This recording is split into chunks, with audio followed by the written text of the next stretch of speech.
Magluluto tayo ng pasta con tono. So yung gagamitin natin bawang, ito fresh na kamatis yung gamitin natin. So igigisa lang natin siya dito sa olive oil.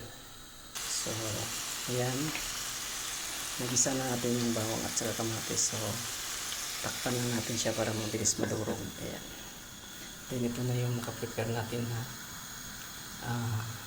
para sa pasta. Pakukuluan lang natin. Ito yung gagamitin natin na pasta. Spaghetti number 5 siya. May number 2, tapos yung minutes ng pagluluto, ano siya, ayan siya, 7 to 8 minutes. So malapit nang kumulo yung tubig natin. So haluan natin siya maya maya. So ayan, durog na yung kamatis natin. Halo na natin itong tono natin. Ayan siya. Yung tono na to, yung oil nito is olive oil din siya.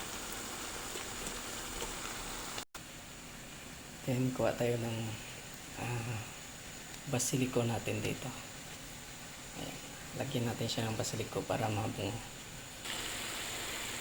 Ayan, halawan natin yung basiliko natin. Ayan siya, para mabango siya mamaya.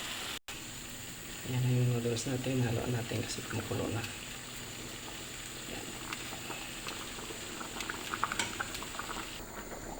So ayan, luto na yung ano natin, yung sauce natin. Sa Italian pala tawag nito sogo siya. Sogo yung tawag nila. So hintayin na lang natin yung pasta natin. Ayan, kumukulo na.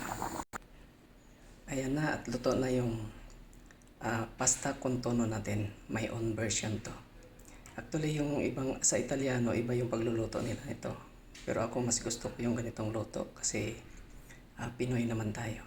So ready to serve na to. So ito ready to eat na.